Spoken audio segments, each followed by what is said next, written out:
respected teachers, faculty members, dear students, this is the 37th masterclass of Pegadas Institute of Medical Sciences. And I would like to express my sincere thanks to the management for permitting to conduct such a session. And today's masterclass is by none other than Dr. Sreekumari S.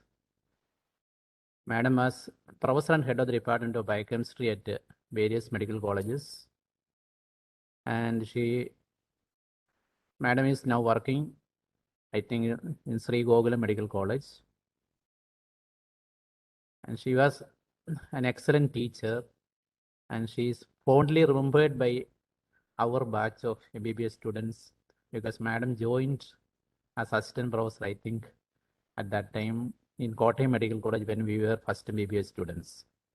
And Madam has been there in our mind, even though we passed biochemistry several years back. So whenever biochemistry comes, the face of Madam is there.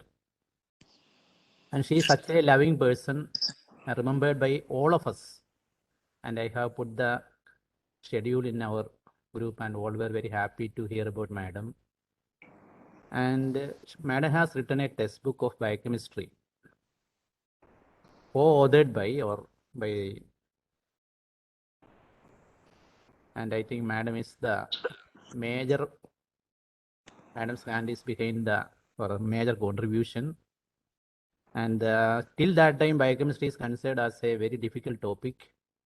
And most of the students, even in our batch, 70% of the students were from BSc, and those who got BSc chemistry, first rank including, they used to fail in biochemistry. That was the scenario at that time. And then later, Madam's textbook came, and biochemistry became very popular and easier with her work. And first year students have got an opportunity to listen to the author of the famous textbook of biochemistry. I will not stand between you and Madam. And I'm very happy to see Ganapati Rao sir, Murali sir has agreed that he will also join the meeting. Over to Madam. Over to Madam, please. Thank you, Andrews, for the nice words about me, especially when you mentioned that I am the face of biochemistry. I was really humbled. At least I have some students who still remember me like that. So I am especially thankful to the college also for giving me a chance to speak now, because I have been away from academics for the last 2 years. But now let me brush up and see how you all enjoy this simplified version of acid-base balance. Acid-base balance, as we all know, is a very important aspect of clinical medicine. And without a basic understanding of acid-base balance and its disorders, the study of medicine or the practice of medicine will not be complete. So I will try in this session to tell you how the normal balance is maintained, and if time permits, we will just glance at the major disturbance, just a glance. We'll go into more details only in the second session. So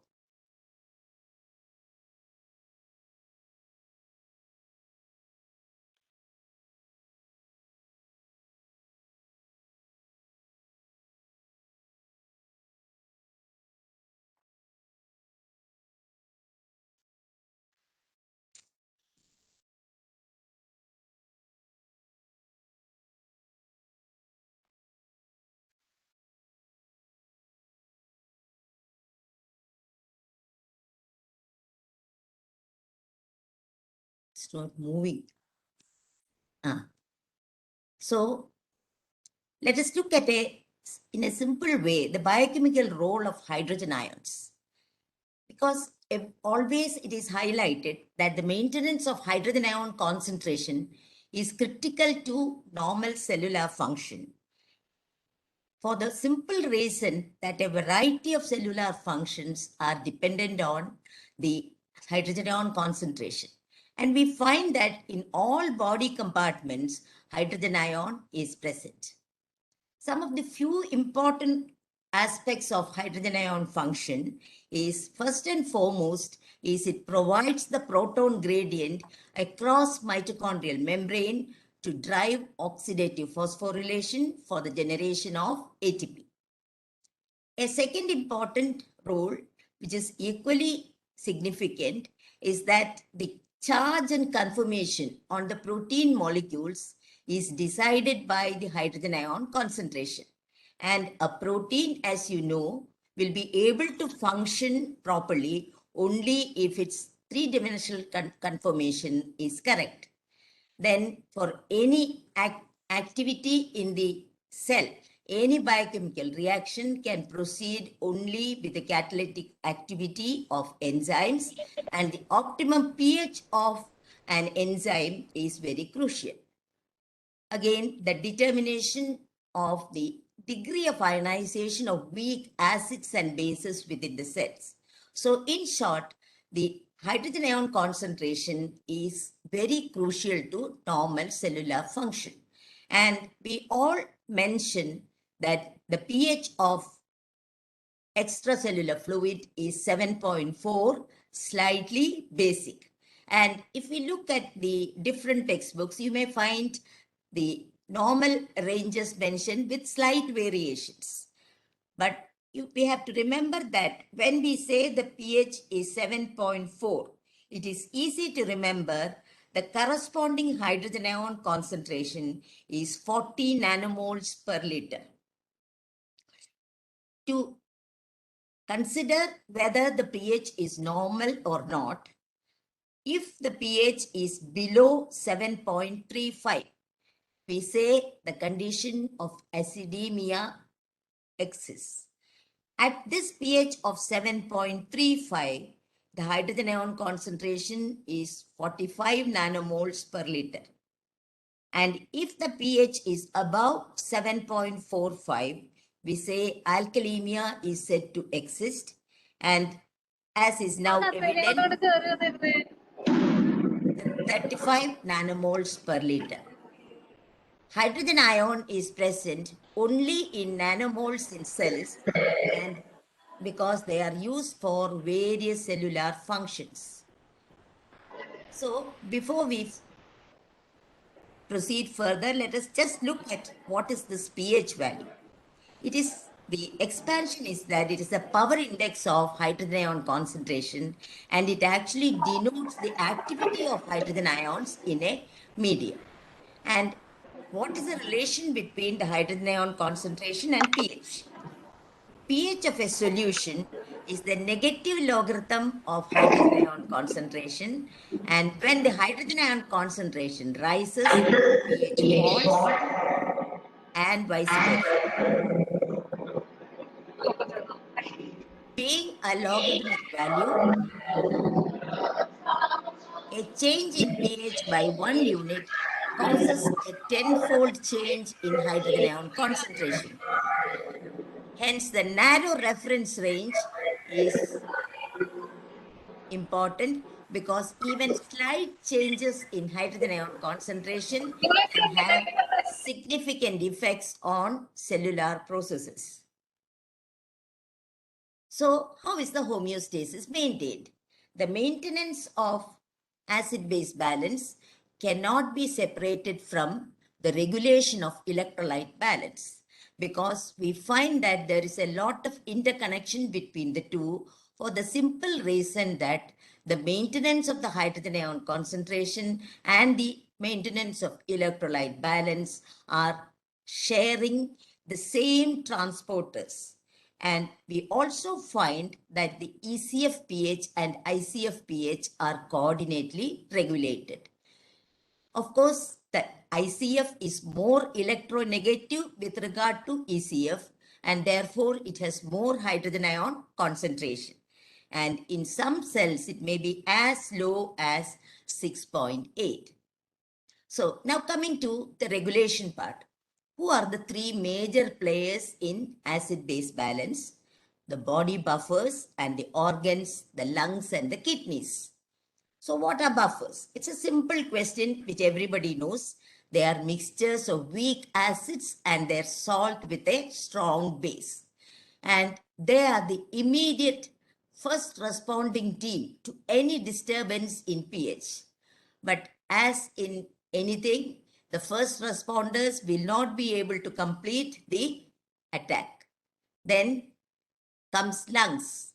The lungs controls the pH of the body by controlling the rate and depth of ventilation. It takes about 3 to 6 hours to set in, but it again cannot proceed to completion. We'll shortly see why it is not possible. Then finally, the kidneys, the most powerful defense in maintaining the pH. It may take 2 to 3 days when there is a disturbance, but it eliminates excess acid and conserves base. So whatever defense is offered is more or less complete. So it is late to set in, but much more effective. Now we'll examine each player or each aspect of acid-base regulation.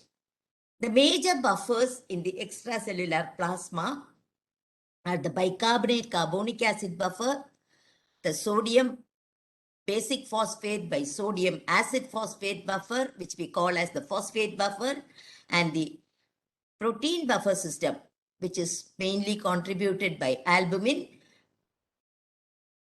Then coming to the intracellular buffers, you find that the cation is different because the intracellular cation is potassium. And unlike the extracellular fluid, the phosphate buffer is quantitatively most significant intracellularly. Next comes the protein. And within the RBCs, the protein buffer, which is significant, is the hemoglobin buffer system. Of course, the bicarbonate carbonic acid buffer system also has a role. In addition to these buffers in the body fluids, we have a significant effect of buffering by bone. So why we always harp on the bicarbonate carbonic acid buffer? Of course, we all know it is the most important buffer system from a quantitative point of view, as well as from being an open buffer system. And we generally use the term alkali reserve to refer to the bicarbonate content of the body. So what are the two aspects of the bicarbonate buffer system which makes it most important and effective? In the buffer system, we have the sodium bicarbonate, the salt or the base, which is the metabolic component, which is under renal regulation. And we have the respiratory component, the carbonic acid, which is under respiratory regulation. So this is where the three players come together. The bicarbonate carbonic acid buffer, the bicarbonate fraction is regulated by the metabolic component by the renal regulation. The carbonic acid, the respiratory component, is regulated by the respiratory regulation. So the three players are very well coordinated in their function. And what is the relationship between the pH to be maintained and the relative concentration of the components of the buffer system? We say that a buffer is most effective when the concentration of the salt and acid are equal. That is a ratio of 1. This is a theoretical statement. In the human body, this will not hold good. Why we call the bicarbonate buffer system as the most effective? Because even though the two components are under renal and respiratory regulation, they are independently regulated by two different physiological processes. Then the common factor in this is the carbonic anhydrase, which is crucial in the action of the buffer. We will soon realize it as and when we go forward. Also, it acts in conjunction with the hemoglobin buffer system. And most important for a clinician, the bicarbonate carbonic acid buffer system is the index of the state of acid-base balance in a person. So any clinician will be able to look at the bicarbonate carbonic acid buffer system and its components and their concentration to predict or to understand the acid-base status of a patient. And the relation between these is given by the Henderson-Hasselbalch equation. pH is equal to pKa plus log base by acid. So this Henderson-Hasselbalch equation has to be understood clearly if we want to understand acid-base balance.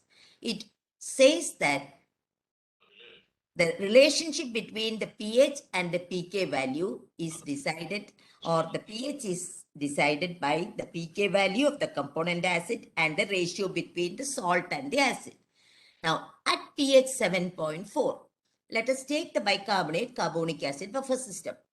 We find that if you take the absolute concentrations of bicarbonate, the average normal is 24 millimole per liter and the arterial PCO2 is 40 millimeters of mercury. To convert the PCO2 to the millimoles, you have to multiply it by the solubility coefficient of carbon dioxide, which is 0.03.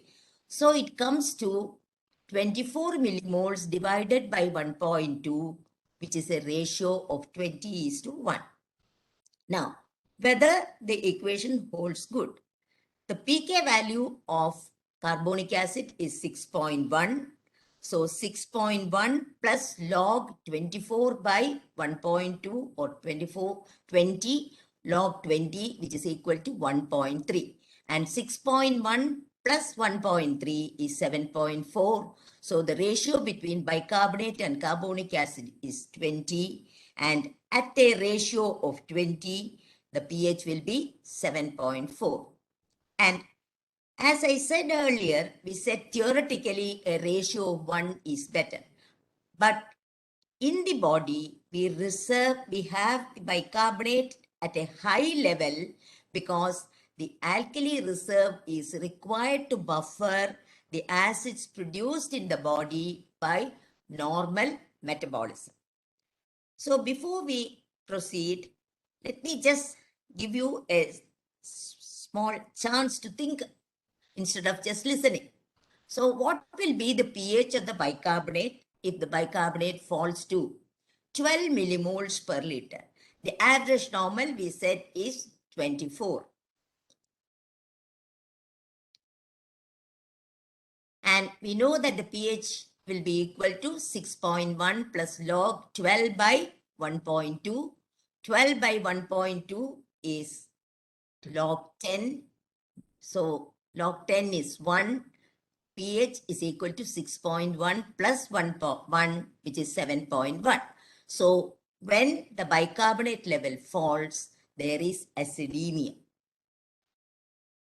So what will be the pH if the PCO2 rises to 60 millimoles per liter? So in the first example, it was a fall in the metabolic component. In the second example, it is a rise in the respiratory component. Again, let us use the formula. It is log 24 by 1.8. 60 into 0.3 is 1.8. So it will be 6.1 plus log 13.33. That log 13.33 is 1.1. So the pH is 7.2.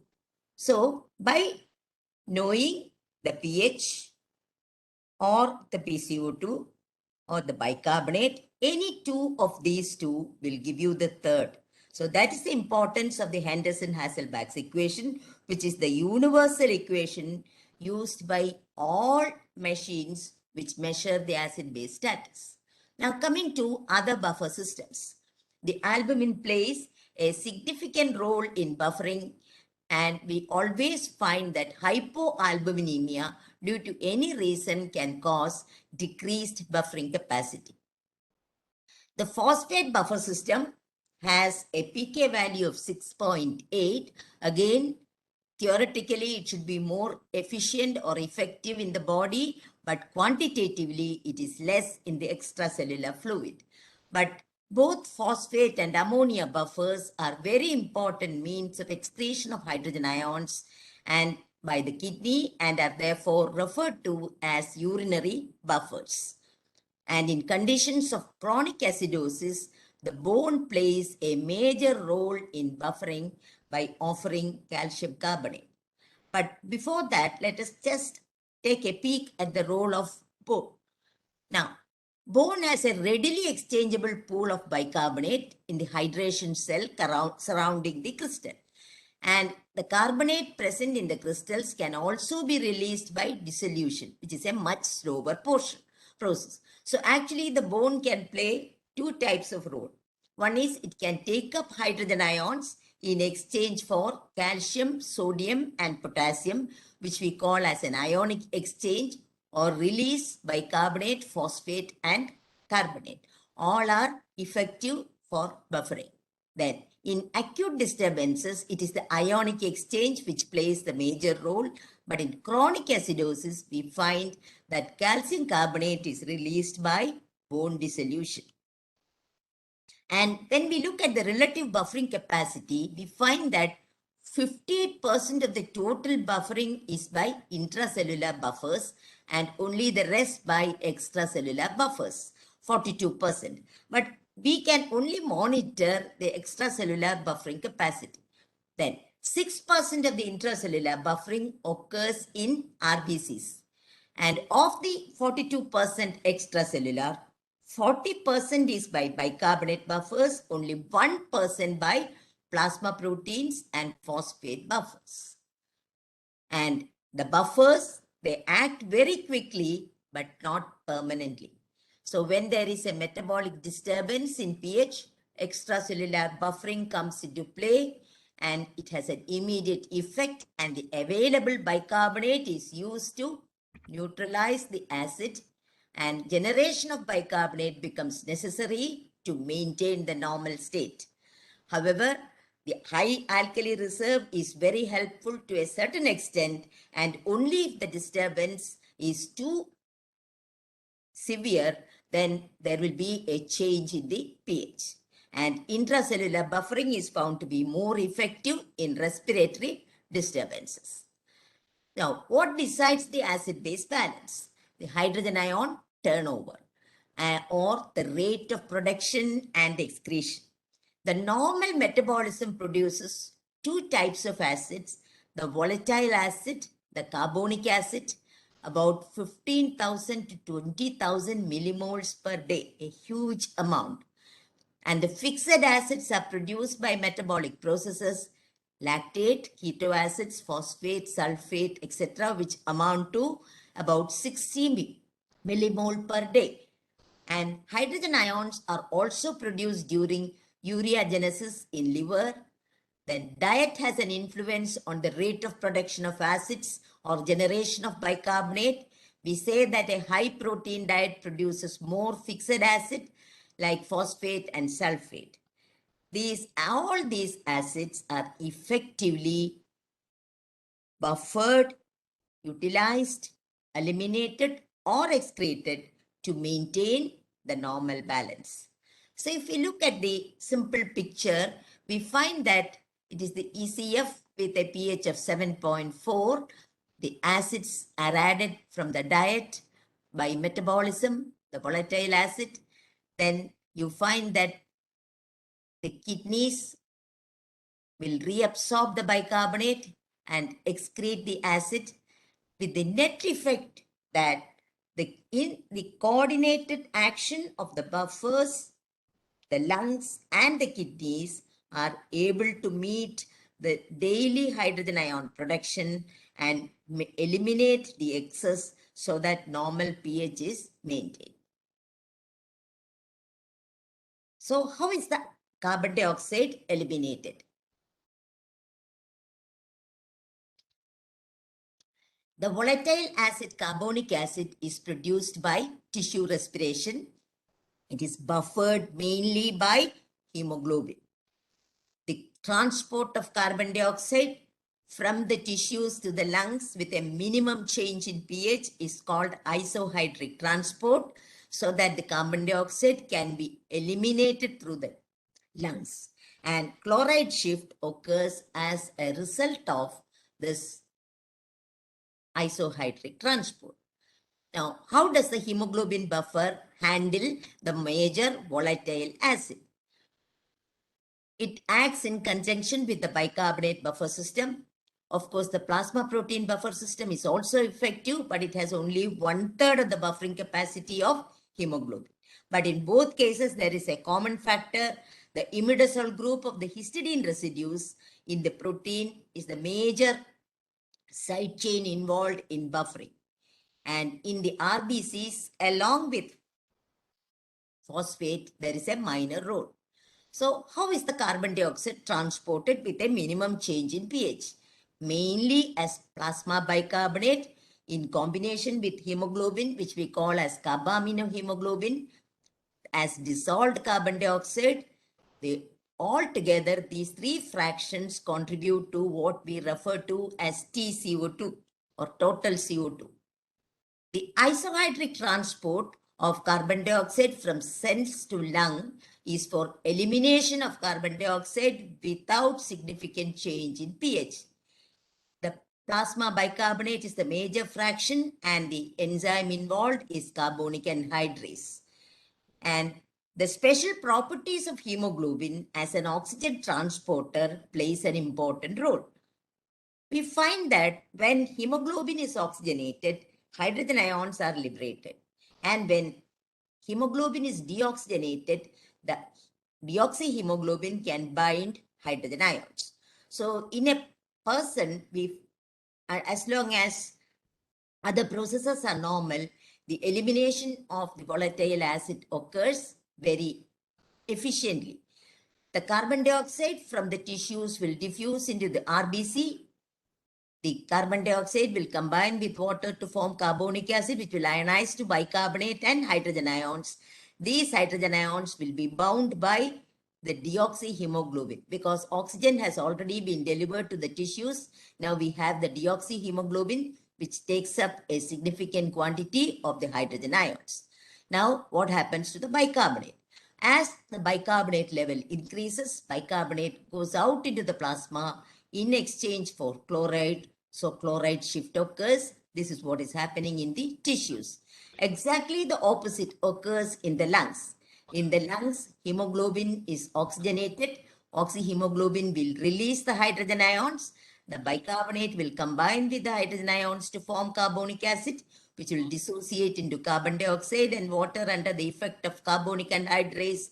The carbon dioxide is eliminated through the expired air. So very easily, without any significant effect on the extracellular pH, a significant quantity of carbon dioxide is transported and eliminated from the body. And as the bicarbonate concentration within the cell falls, bicarbonate enters the cell and chloride leaves, what we call as the reversal of chloride shift. Then the second fraction is carbaminohemoglobin. Quantitatively, it is less and it binds to the side chain amino groups of amino acids like lysine. And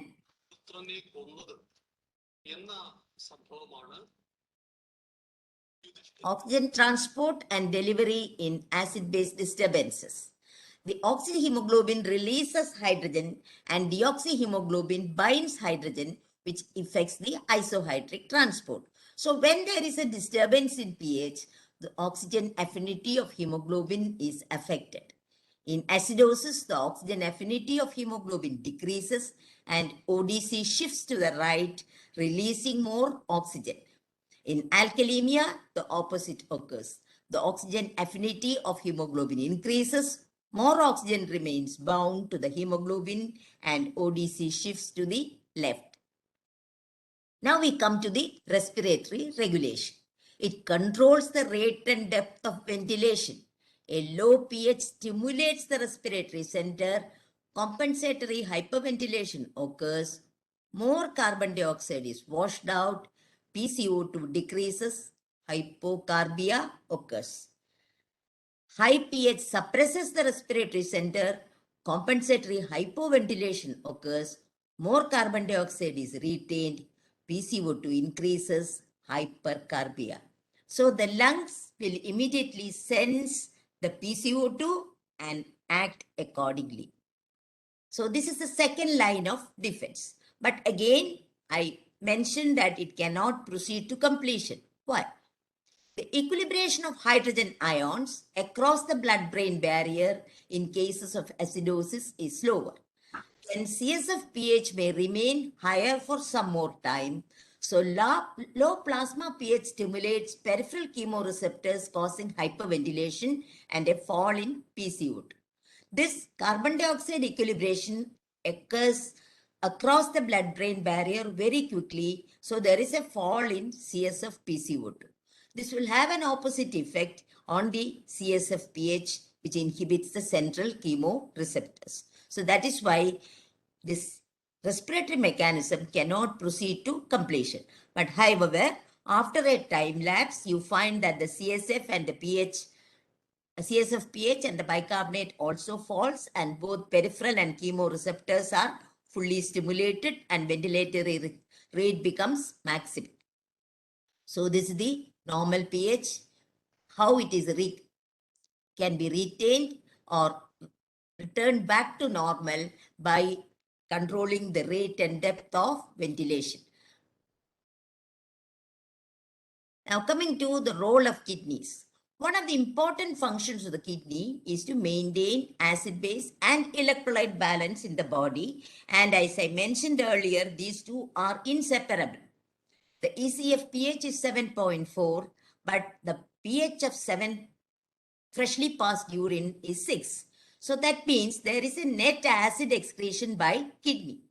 So depending on the amount of hydrogen ions to be excreted or base to be conserved, the urine pH can vary. The kidney is very effective in lowering the urine pH to 4.5 if it has to eliminate more hydrogen ions, or increase it to 9.8 if it has to conserve base. So the renal regulation is said to occur, or the net acidification by the kidney is said to occur by 4 different mechanisms. This is the standard teaching.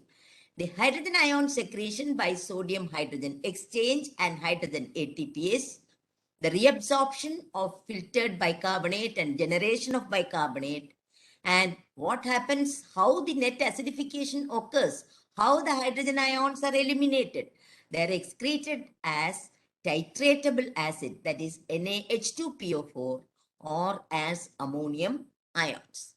But these 4 processes are closely interrelated, and we cannot say that one is occurring in the PCT, the other is at the DCT, and one is in the collecting tubule. We cannot say like that. It's actually an ongoing process. The excretion of hydrogen ions is mainly responsible for reabsorption of filtered bicarbonate. So one is leading to the other. The excretion of hydrogen ions occurs as titratable acid and ammonium ions. Renal ammonia genesis and generation of new bicarbonate are closely interlinked. And replenishment of alkali reserve is essential for maintenance of the normal steady state, and also to prevent a major change in pH. And reclamation of filtered bicarbonate and generation of new bicarbonate are equally important in conserving base and maintaining the alkali reserve. So we have a situation where excess acid should be eliminated, sufficient base should be conserved, and the kidneys are the only organs which are equipped to do this. So how the hydrogen ions are excreted and the bicarbonate is reabsorbed. The PCT reabsorbs about 80% of the filtered bicarbonate and the rest by the ascending limb of loop of Henle. The tubular fluid has about 4,500 millimole of bicarbonate, which is completely reabsorbed. And in a normal person, urine is almost bicarbonate free. The PCT tubular hydrogen ion secretion is a low gradient, high capacity system, and the tubular fluid pH which is attainable is only around 7. But when we come to DCT secretion, it is a low capacity system, but it is aldosterone dependent system. because the sodium hydrogen exchange is under the influence of aldosterone. Here the minimal tubular pH attainable is about 4.5. How it happens, we'll see. The renal tubular fluid has a sodium hydrogen exchanger or the NHE isoform 3, which is an antipode system, which is mainly active in the PCT and the thick limb of the loop of Henle. But the collecting duct also has a different aldosterone dependent transporter. There is a third unipode transporter, hydrogen ATPase. So we find that several transporter systems are involved in the elimination of the hydrogen ions. Then, how is it related to the bicarbonate reabsorption? When the hydrogen ions are excreted into the tubular fluid, they combine with filtered bicarbonate. They combine with filtered bicarbonate to form carbonic acid. The carbonic acid is acted upon by the carbonic anhydrase present in the brush border. It splits into carbon dioxide and water. Carbon dioxide easily diffuses into the cell, reforms carbonic acid within the cell, and dissociates into bicarbonate and hydrogen ions. These hydrogen ions can be excreted either by the sodium hydrogen exchanger or the hydrogen ATPase. And what happens to the bicarbonate?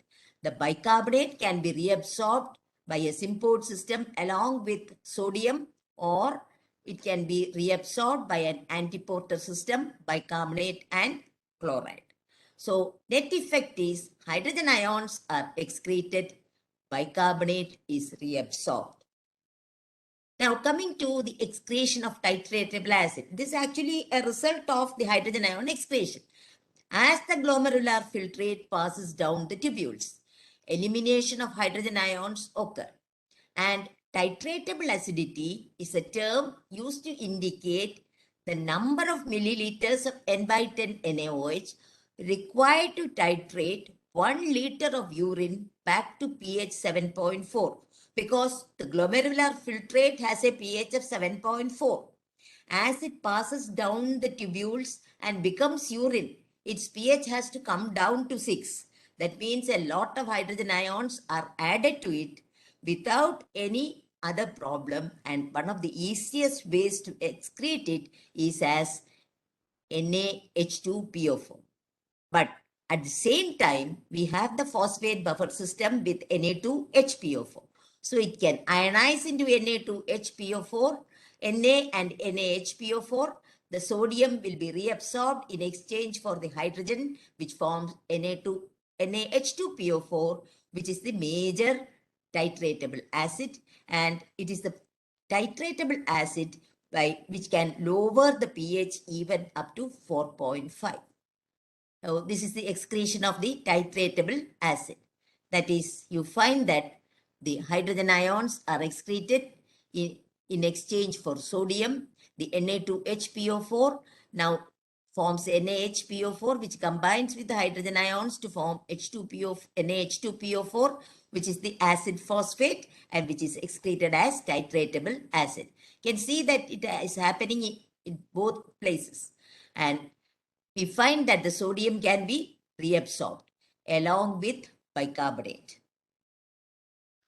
Then coming to renal ammonia genesis and generation of bicarbonate.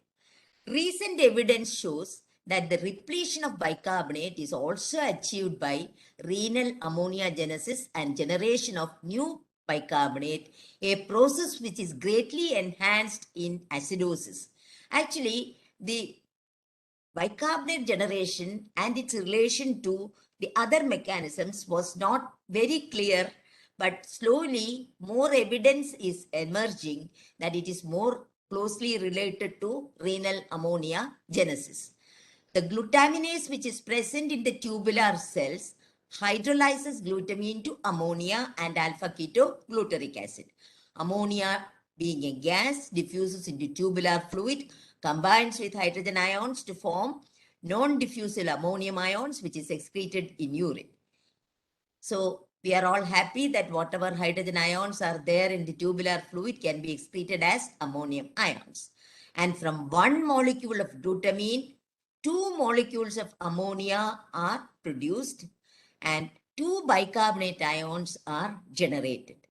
So the excretion of ammonium ions is a very effective mechanism of hydrogen ion elimination. So we have the glutamine in the renal tubular cell. It splits into alpha ketoglutarate and ammonia. The ammonia can diffuse out and the ammonium ion is excreted. Now you find that this ammonium ion has got some other role as well. Being a positively charged ion, it plays an important role in ion exchange. As part of this, it can exchange for potassium ions in a sodium potassium chloride symporter system, or it can act as an exchanger in a sodium ammonium antiporter system where the ammonium ions are substituted. What is the purpose of substituting ammonium ions for either sodium or potassium?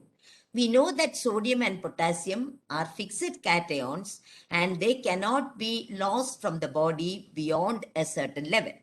When we have to eliminate acid anions like ketoacids lactate, you find that the ammonium ion will serve as the accompanying cation, thus conserving sodium and potassium. And another interesting phenomenon is that there is an upregulation of glutaminase activity and ammonia production when there is a condition of acidemia. Now, the concept of urinary anion gap has recently acquired a lot of importance because we can easily assess the amount of acid excreted. The net acid excretion is given by the urinary ammonium plus urinary titratable acid minus the urinary ammonium bicarbonate. So how do we calculate the UAG or urinary anion gap? Urinary sodium plus potassium minus chloride.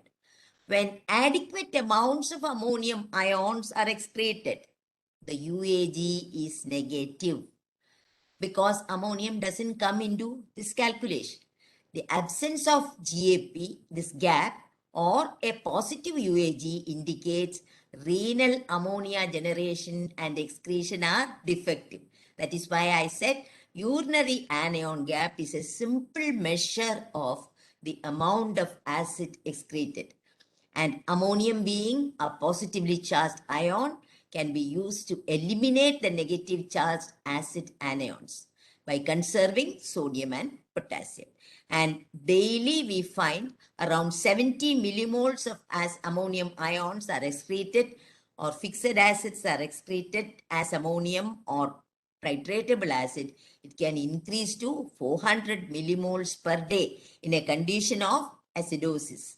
And this mechanism takes about 3 to 4 days to set in. Therefore, renal compensation is later to set in, but it is more effective. The role of the liver in acid-base regulation has also emerged more recently. Gluconeogenesis, a hepatic pathway, consumes hydrogen ions, and lactate, a metabolic acid produced, is utilized. Ureagenesis and ketogenesis are pathways that generate hydrogen ions, and under conditions of acidosis, we find gluconeogenesis is enhanced and ureagenesis decreases. Glutamine synthesis increases. The subsequent effect is increased ammonium excretion, because ammonia is one of the reactants required for ureagenesis. So when ureagenesis decreases, more ammonium ion excretion can occur. Then, before we go on to the disturbances, let us have a look at the interrelation between the pH and potassium balance. This is a very crucial point in the management of patients. Both are positively charged ions. One can replace the other to maintain ionic balance. So when the hydrogen ion concentration in the ECF increases, hydrogen ions can enter the cells in exchange for potassium. And this will result in hyperkalemia. That is, when we measure the plasma potassium, it is found to be high because of the redistribution of potassium ions. And when hydrogen has to be conserved in cases of alkalemia, instead of sodium-potassium exchange, potassium-hydrogen exchange occurs, leading to conservation of hydrogen and loss of potassium, causing hypokalemia, especially at the renal tubules due to depletion of potassium. In acidemia, when pH is restored, the potassium ions can move into the cells, which can result in sudden hypokalemia. So to summarize the normal acid-base balance, we have the blood buffer systems which bind the free hydrogen ions, the bicarbonate, phosphate, and protein buffer system. We have the respiratory mechanism to remove the volatile acid carbon dioxide. Then we have the renal mechanism, which is a more sustained effect, which will excrete hydrogen ions and reabsorption of bicarbonate. So with this, we complete the normal acid-base balance, but we will just, as I said, take a peep at what are these disturbances. An increase in hydrogen ions when the pH is lowered, we call as acidemia. And a decrease in hydrogen ions when the pH is elevated, we call as alkalemia. Please note that these two are chemical terms. We talk in terms of the level of hydrogen ions. Whereas the clinical terms acidosis and alkalosis, they are more broadly used. All cases of acidosis need not always be associated with acidemia, and all cases of alkalosis need not always be associated with alkalemia. This holds good in cases where there are partially compensated, fully compensated, or mixed disturbances. Now, just look at the primary disturbances. When there is a primary deficit of bicarbonate, which is the metabolic component, there is metabolic acidosis. And the usual cutoff used is bicarbonate less than 22 millimole per liter. A primary excess of bicarbonate or increase in the metabolic component leads to metabolic alkalosis. A bicarbonate level more than 26 millimole per liter. So a primary change in bicarbonate results in a metabolic disturbance in acid-base balance. A fall in bicarbonate is synonymous with acidosis. A rise in bicarbonate is synonymous with alkalosis. Then coming to the respiratory component, carbonic acid. A primary excess of carbonic acid, the cutoff is 44 millimeters of mercury in the arterial blood, and a primary deficit of bicarbonate, the cutoff is less than 36 millimeters of mercury. An increase leads to respiratory acidosis, a decrease leads to respiratory alkalosis. So again, a primary change in the respiratory component, namely carbonic acid, leads to a respiratory disturbance. Now, metabolic disturbance means primary change in bicarbonate. Respiratory disturbance means primary change in respiratory component or carbonic acid. When a primary disturbance occurs, what happens? What does the body do? There is physiological compensation. A secondary compensatory change in the counteracting variable. What are the two variables? The bicarbonate and the carbonic acid. So if we have a primary change in bicarbonate, there will be a corresponding change or a compensatory change in the counteracting variable carbonic acid, depending on the nature of the change. And the change is in the same direction as the primary change. What do we mean by that? A primary fall in bicarbonate leads to a condition of metabolic acidosis, and a primary rise in bicarbonate leads to a condition of metabolic alkalosis. So how will be the compensation by the carbonic acid? What is our basic point in maintaining the pH? The pH should be 7.4. The pH will be 7.4 only if the ratio is 20. So when the bicarbonate falls, the carbonic acid should also fall. Then only the ratio will be maintained at 20. If the ratio changes to 20, there will be a change in the pH. So you look at this particular figure where you find that the bicarbonate level has been considerably reduced. It's only 10 millimole per liter, and you find that there is a corresponding compensatory change in the carbonic acid also. So you find that the pH has come down to 7.1. The change in the carbon dioxide is not enough to restore the pH back to 7.4, the ratio to 20. Then when you take a condition of metabolic alkalosis, there is a primary increase in bicarbonate and a corresponding compensatory increase, which is a secondary change in carbonic acid, which is also increased, and you find that again the ratio increases to 7.7 and pH increases to 7.7. Exactly the opposite occurs in a respiratory disturbance. The primary change is in carbon dioxide. In acidosis, the carbon dioxide increases, so there is a corresponding change in the bicarbonate, which also increases. It is a secondary change in the same direction. And in respiratory alkalosis, there is a primary decrease in carbon dioxide. There is a corresponding secondary decrease in bicarbonate. So you find that in any case of disturbance, there will be a primary change followed by a secondary change. Unless we always keep in mind what is the primary change in a metabolic disturbance, what is the primary change in a respiratory disturbance, we will not be able to correctly understand the different states of compensation. And as I said earlier, the index of predicting this is the bicarbonate carbonic acid buffer system. So we have different states of compensation. Uncompensated state, when the disturbance has occurred, the compensatory mechanisms have not come into play. Then the partially compensated state, where compensation has set in, but still the disturbance persists. Then the fully compensated state, which may not be possible in a clinical situation, but theoretically we can say uncompensated, partially compensated, and fully compensated. How do we decide the status of compensation? By looking at the pH, PCO2, bicarbonate, and the bicarbonate carbonic acid ratio. And we can decide the state. In the next session, we will consider this in much more detail.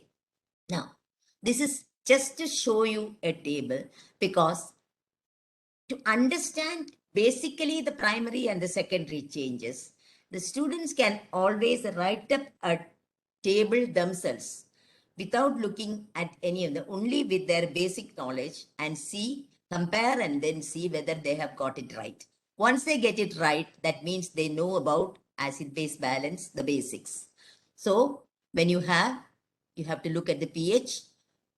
If the pH is low, it could be either metabolic acidosis or respiratory acidosis. The pH is high, could be either metabolic alkalosis or respiratory alkalosis. So we have looked at the pH and decided whether it is acidosis or alkalosis, acidemia or alkalemia. Then you look at the PCO2. If the PCO2 is increased, it is a primary change and it is a respiratory acidosis. But in cases of metabolic acidosis, the pH is low, but the PCO2 will be showing a secondary compensatory decrease. So there is no way you will mistake. Then again, when we look at the PCO2 in respiratory alkalosis, it is decreased. The pH is increased. Whereas when we come to metabolic alkalosis, you find it is a high pH which a compensatory increase in PCO2. Again, we cannot make a mistake here. Now, coming to bicarbonate. What is the primary change in metabolic acidosis? There is a decrease. And what is the primary change in metabolic alkalosis, there is an increase. So the compensatory increase in carbonic acid by hypoventilation and the compensatory decrease in carbonic acid by hyperventilation. Now, in an uncompensated state, there is no confusion. In any case of acidosis, the pH will be low and the ratio will be less than 20. In any case of alkalosis, the pH will be more than 7.45 and the ratio will be more than 20. Slowly, the confusion arises when we come to the partially compensated state.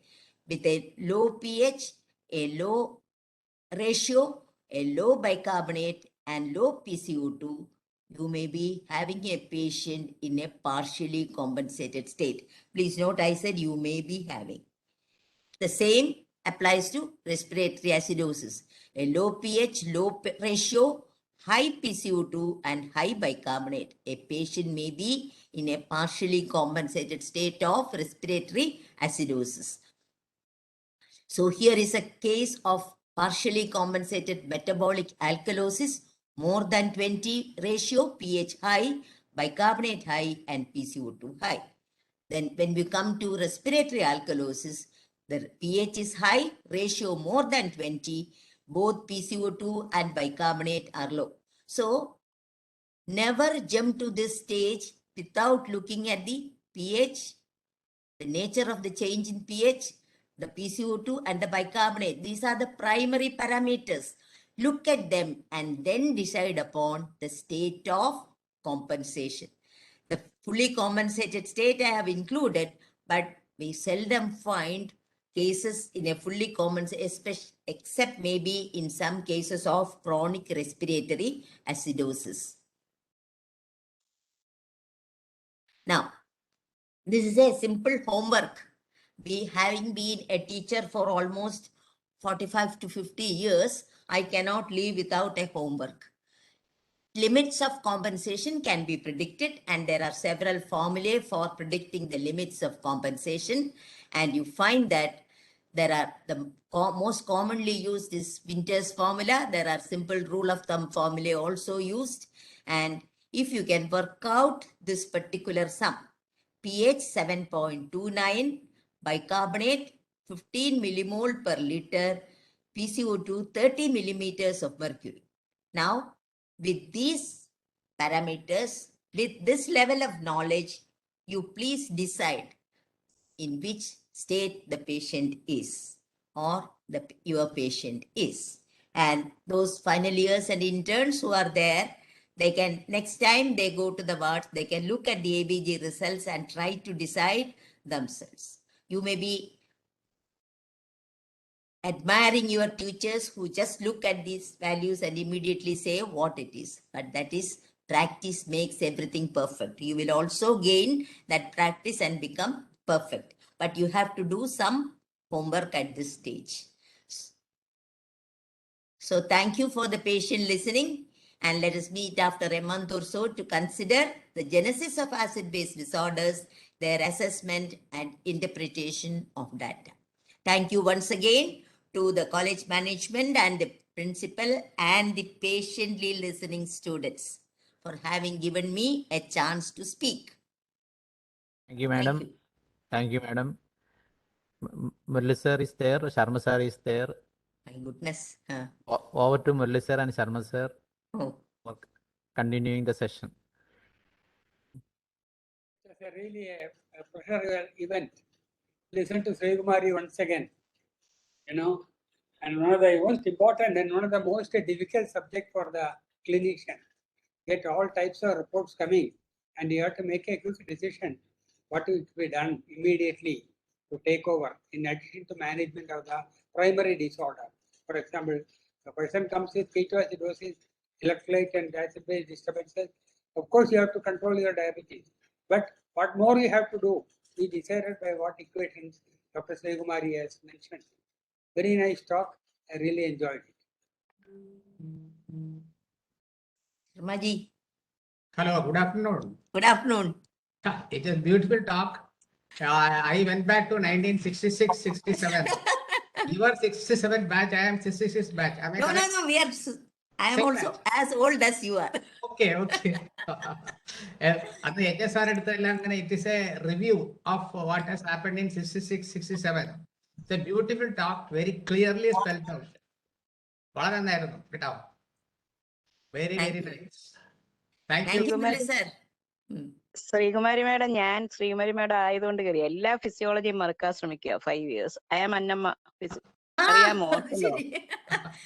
വളരെ നല്ല ഓർമ്മിക്കോ? മാഡത്തിന്റെ ശബ്ദം ഒന്ന് കേൾക്കുക. Acid base balance ഞാൻ പഠിച്ചിട്ടാണ് ഫിസിയോളജിയിൽ, especially anion gap എനിക്ക് അത്ര മനസ്സിലാവത്തില്ല. അപ്പൊ ഞാനത് വായിച്ച് ശരിയാക്കിയിട്ടുണ്ട്. അതിനി അടുത്ത സെഷനിൽ അതെല്ലാം പറയും. മാഡത്തിന്റെ ശബ്ദം കേൾക്കാൻ പറ്റി. മാഡം ആരോഗ്യമായിട്ടിരിക്കുന്നു. ഇതൊക്കെ കണ്ടപ്പോ ഞാനിവിടെ കോട്ടയത്ത് വീട്ടിൽ തന്നെയാ കൊറോണയൊക്കെ വന്നു. അപ്പൊ നല്ല ക്ലാസ് ആയിരുന്നു. Thanks a lot. Thanks.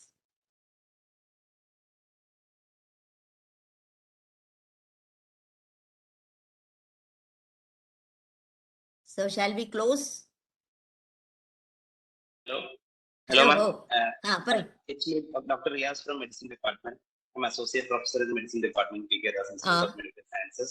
So, on behalf of our students and our faculties, I would like to express a word of thanks. It was an excellent presentation, ma'am. You covered all the basics, and we are eagerly waiting for your second session, ma'am. Okay.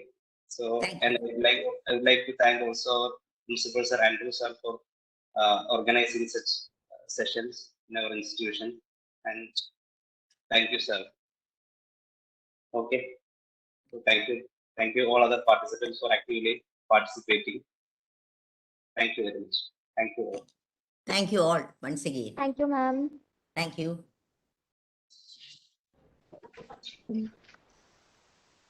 Doctor Gopi ഉണ്ട് ഇവിടെ കേട്ടോ madam. എന്തോ? Doctor Gopi ഇവിടെ ഉണ്ട്. എവിടുന്ന് വന്നു? എന്റെ ഞാൻ വീട്ടിലാണ്. നേരത്തെ കയറി ഡൽഹിയിൽ നിന്ന് പ്രഭാഷണം കേൾക്കാൻ നേരിട്ട്. ഓ ശരി ശരി. എല്ലാ ശരി ശരി ശരി. Thank you.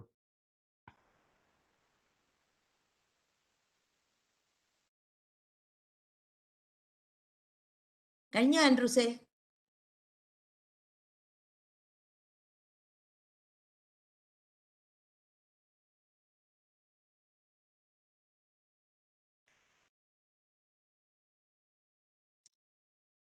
ഹലോ.